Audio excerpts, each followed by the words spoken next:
اچھا ہمیں یہ جو کچھ سوالات ہیں مطلب جو گفتگو میں مطلب جو فلسفے کے حوالے سے ہوئی ہے مطلب اس میں پہلا سوال ہے کہ طالبان نے کیا تھا اس نے 2-3 سوال میں نے اور ایڈ کر دیے. مطلب ایک سوال یہ تھا کہ کیا ایک اچھی زندگی بسر کرنے کے لیے ہمیں اتنے مشکل پیچیدہ فلسفیانہ مباحث کو سمجھنا ضروری. دوسرا سوال یہ کیا حقیقت ریئلٹی اتنی پیچیدہ ہی ہوتی ہے, کیا وہ سادہ ترین نہیں ہوتی کہ ہم اس کو سمجھ سکیں. اور اس گفتگو سے مطلب ایسا محسوس ہوتا ہے کہ دین کے فہم کا انحصار جو ہے فلسفے کے فہم پر رہ گیا, اور اگر ہم فلسفے کا مطلب علم جو ہے حاصل نہ کریں تو دین کے فہم کی تکمیل ممکن نظر نہیں آتی. تو کیا یہ خیال ٹھیک ہے؟ پہلا کوشچن پہلے لے لیتے, تینوں کوشچن ویل کنیکٹڈ. پہلا والا کوشچن ہے وہ یہ کہ کیا پیچیدہ فلسفہ یعنی کہ فلسفے کی پیچیدگیوں کو سمجھ کر ہی ہم زندگی کی پیچیدگیوں کو سمجھ سکتے ہیں, یا زندگی اتنی ہی پیچیدہ ہے جتنی کہ فلسفے میں پیچیدگیاں ہیں. یہ ہے نا. جی ایک بار پھر سے پڑھ دیں. ایک اچھی زندگی بتانے کے لیے کیا فلسفے کے پیچیدہ اور پیچھے ہوئے مسائل سمجھنا کیا ضروری ہے؟ دیکھیں اچھائی جو ہے نا, گڈ جو ہے یا اچھی زندگی, اچھا ایک ریلیٹو ٹرم ہے, اس کے بہت سارے معنی ہوتے ہیں. مطلب یہ کہ جب آپ کہتے ہیں گڈ تو گڈ کے کیا کئی معنی ہیں. السلام علیکم. ہاں میں کلاس میں پریزنٹیشن دوں. ہاں بولو. میں 2 گھنٹے. اچھا تو تم ادھر آ جاؤ شعبے تسلیم سے پہلے تو ساتھ ہی چلے. چلو ٹھیک ہے, آ جاؤ.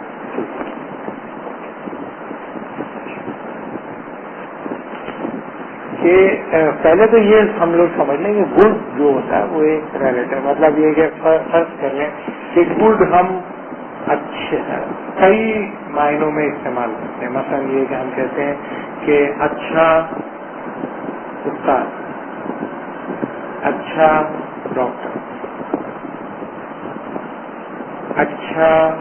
اچھی مووی, گڈ مووی, اچھی فلم, اچھا کھانا, اچھا چور, اچھا ڈاکو, ہاں کچھ بھی. تو آپ گڈ کو کئی سطحوں پر ایویلویٹ کرتے ہیں. مثلا یہ کہ گڈ کو آپ ایویلویٹ کر رہے ہیں, فرض کیا کہ آپ کہتے ہیں کہ اچھا اسٹوڈنٹ, اچھا استاد. تو کیا اچھا استاد سے مراد آپ اس کی ٹیکنیکل سائڈ کو دیکھ رہے ہیں کہ جو سبق یا جو چیز اسے پڑھانی ہے وہ اسی طرح وہ بیان کر دیتا ہے, یا اچھے استاد سے آپ کی مراد ہے کہ جو آپ کی مورل گروتھ کر دے. کیا اچھے استاد سے آپ کی مراد یہ ہے کہ آپ کو اچھے نمبر دے دے. اچھے استاد سے آپ کی مراد یہ ہے کہ آپ کی شارٹ آف اٹینڈنس کو ختم کر دے. کئی سطحوں پر آپ اس اچھے استاد کو انٹرپریٹ کر دیں. بہت سارے لوگ ایک استاد کو برا بھلا کہتے ہیں. کیوں؟ اس لیے کہ وہ زیادہ پڑھاتا ہے, زیادہ پڑھانا چاہتا ہے, اس لیے اس سے نفرت ہے. زیادہ کیوں پڑھاتا ہے؟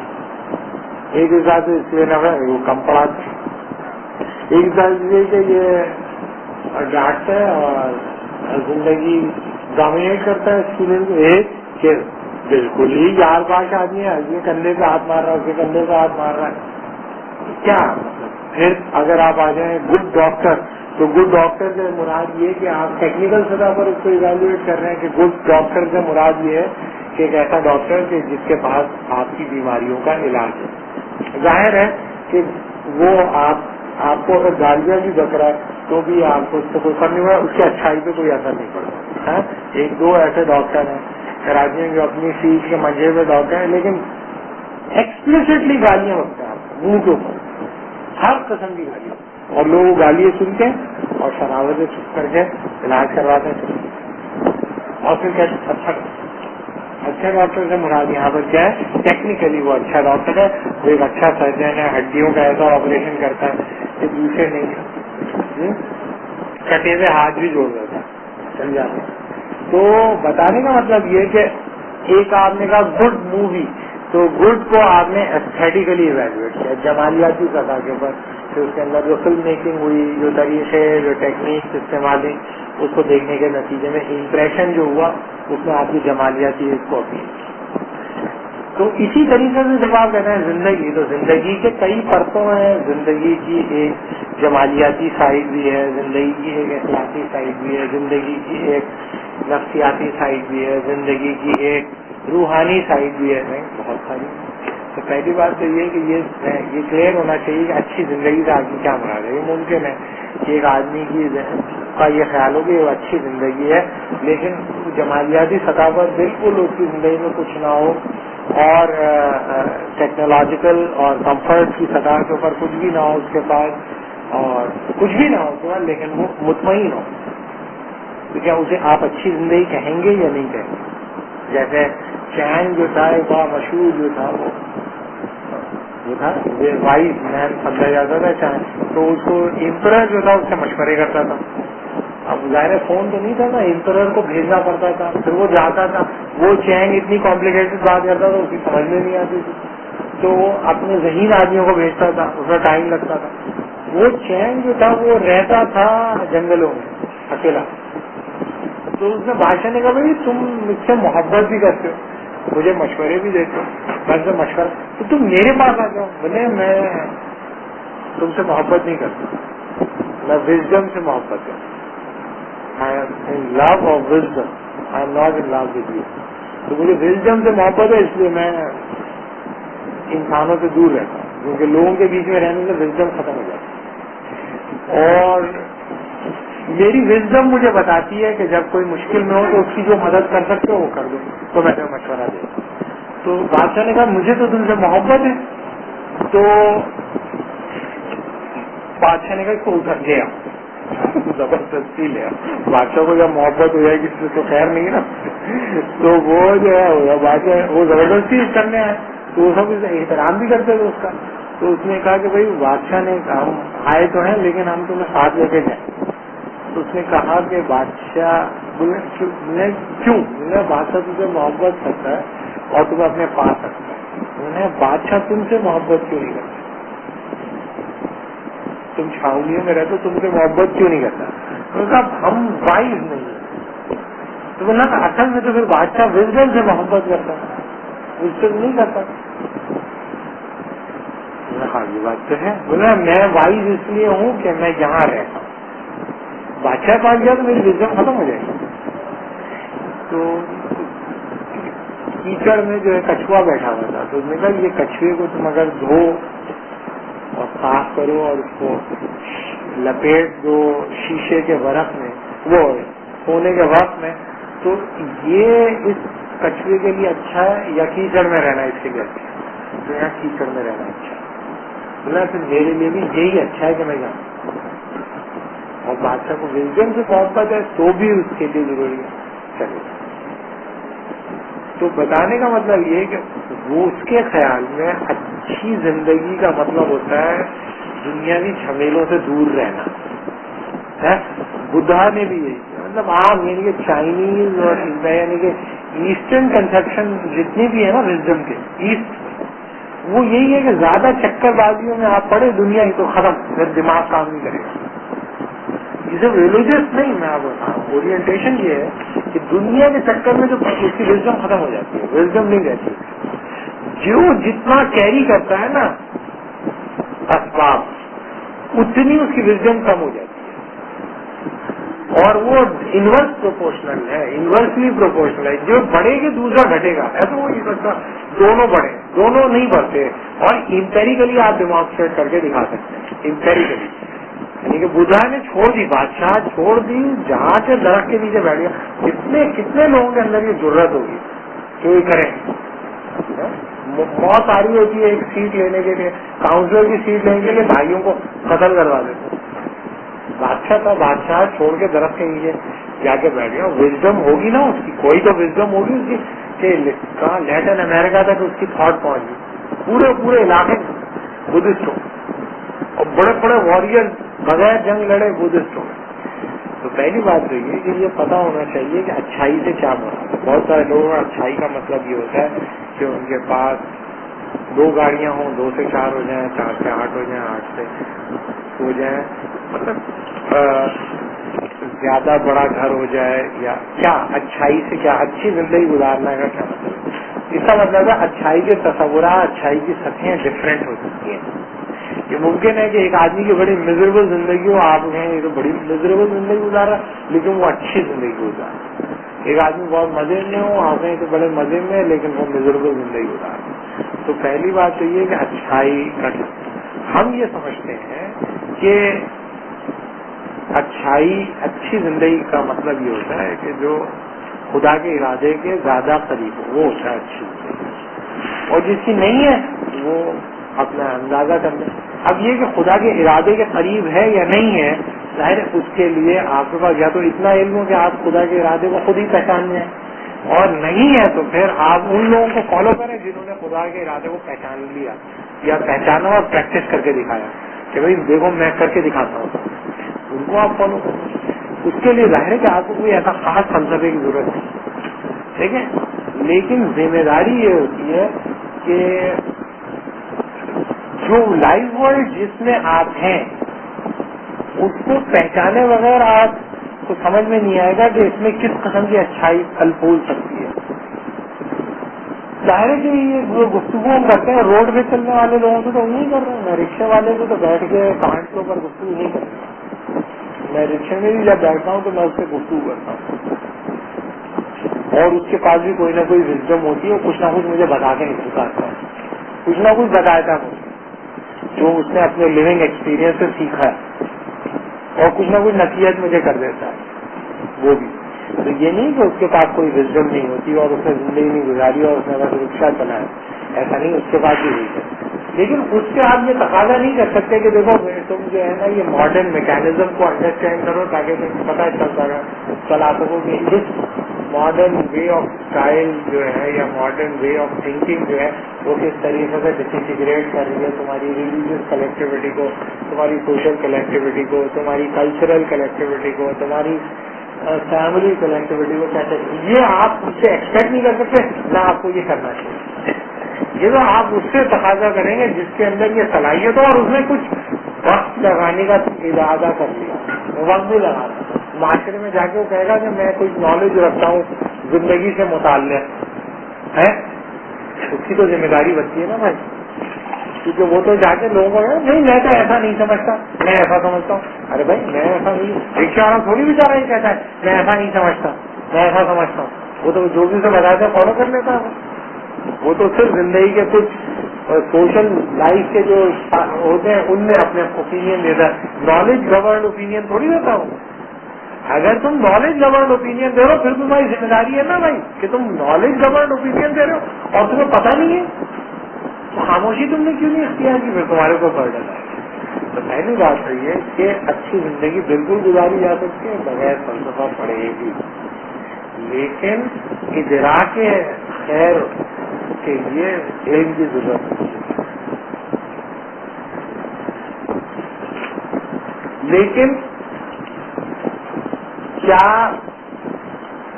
صرف فلسفے کے ذریعے ادراک حقیقت ہوتی ہے؟ تو ضروری نہیں. بہت سارے لوگوں نے فلسفہ نہیں بھی پڑھتے, وہ بھی کر سکتے ہیں.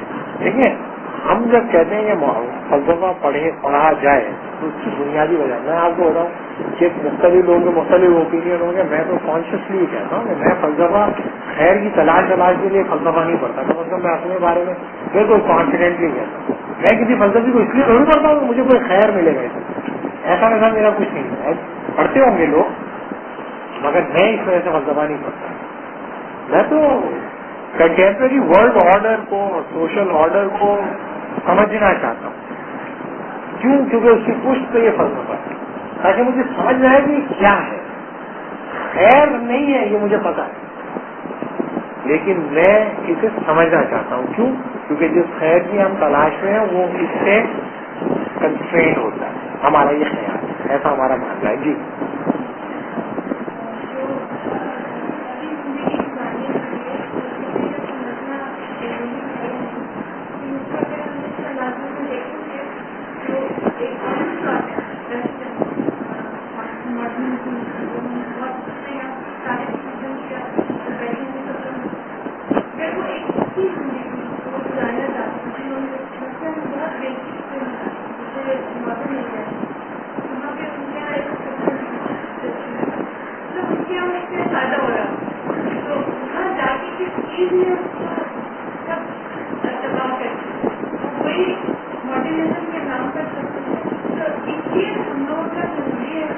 بالکل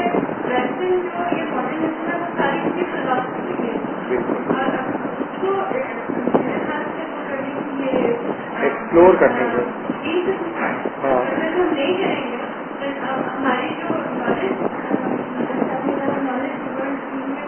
ہاں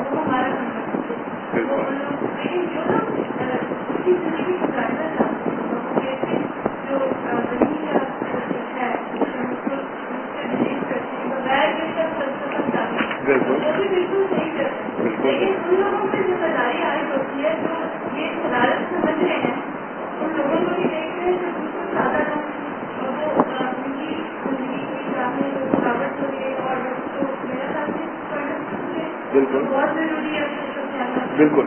دیکھیں میں آپ کو بتاؤں کہ بہت سارے لوگ جو کہ خاص طور پہ ریلیجس پیراڈائم کے اندر کنٹمپرری فارم آف گورننس کو، کنٹمپرری فارم آف ساورینٹیز کو اوور سمپلیفائی کرتے ہیں.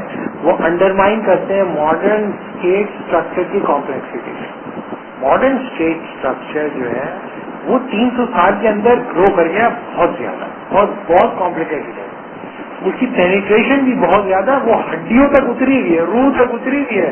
اسٹیٹ صرف پولیس اور ایس ایچ او اور وہ نہیں ہے. اسٹیٹ آپ کی ہڈیوں تک، روح تک اتری ہوئی ہے اسٹیٹ اسٹرکچر. تو اگر آپ یہ سمجھتے ہو کہ کسی جگہ پہ قاضی کو بٹھا دینے سے اسلام آ جائے، ایسا ویسا کچھ نہیں ہوتا. ایونچولی آپ وہ اسٹرکچر ری انفورس کر دو گے. تو کم از کم جو لیڈنگ لوگ ہیں ان کو پتا ہونا چاہیے، وہ اسے فالو نہ کریں لیکن انہیں پتا ہونا چاہیے ہاؤ ماڈرن اسٹیٹ فنکشن، وہ کیسے کام کرتی ہے، وہ کس طرح سے. آپ دیکھیں کہ سب سے زیادہ جو لبرل اسٹیٹ اسٹرکچر کو جنہوں نے ٹف ٹائم دیا ہے، سبسٹینٹیولی ٹف ٹائم دیا ہے، میں اسے نان کیپٹلسٹ تو نہیں کہتا لیکن لبرل اسٹیٹ کو سب سے ٹف ٹائم دیا ہے سوشلسٹوں نے. سوشلسٹوں نے دنیا بھر میں سب سے الٹ کے رکھ دیا انہوں نے لبرل سوشل آرڈر کو جہاں بھی ان کو موقع، یا پھر دیا فیشسٹوں نے. فیشسٹوں نے اور سوشلسٹوں نے زبردست ٹف ٹائم دیا ہے ایسٹرن یورپ میں، ویسٹرن یورپ میں، مختلف جگہوں پر دنیا میں.